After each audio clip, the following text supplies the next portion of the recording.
Are you going to be amazed at the amount of detail that God will give you in a written conversation with Him?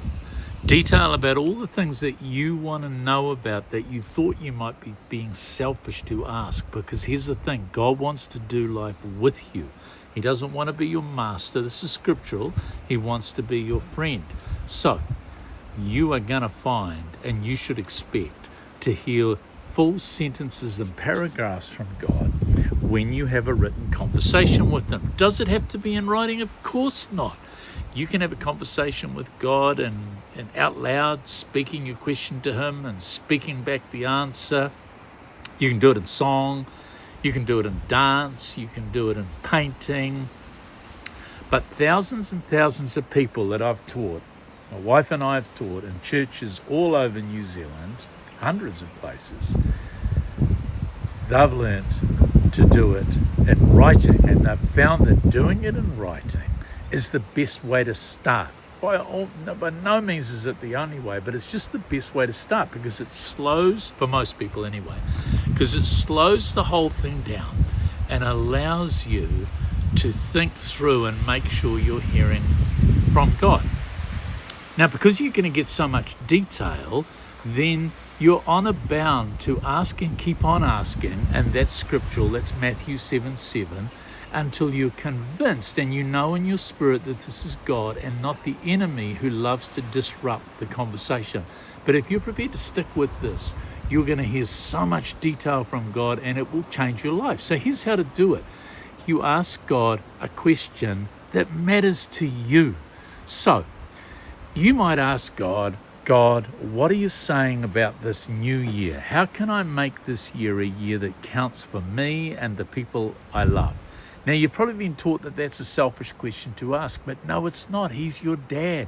He wants the best for you. He created you for all sorts of purposes. He knows what your talents are, and chances are you may not be doing everything at the moment that will satisfy you and those around you, and because of that, fulfill your creativity and your purpose. So you ask God, what are you saying to me about this year? How can I fulfill the purposes that you have for me and use my real creativity and make my loved ones happier?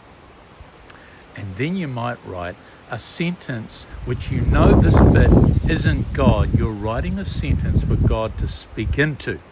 So you might write, Justin, what I'm saying about this year and how to use it is.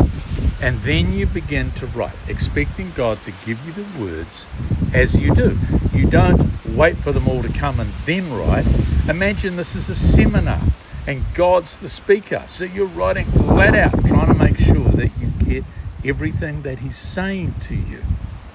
Well, when you've done that, when you've got what you think is the answer, if you're a normal human being, you're going to think, there's no way that was God. I must have made that up. That's just my own thinking. So you write that as your next question. And then you start writing again, expecting God to give you the words as you do, as you write. And once again, you're probably going to think, oh gosh, I haven't got the faith to believe that could be God. Surely you wouldn't speak to me in that much detail. If that's how you're feeling, write that and then begin to write again, expecting God to give you the answer. Now, sooner or later, if you're prepared to stick with it, you're going to start knowing in your spirit that what you're hearing is God. Well, when you do, don't stop there. Say, God, it's starting to sound as much as unlikely as it seems. I'm starting to sense in my spirit that this is you.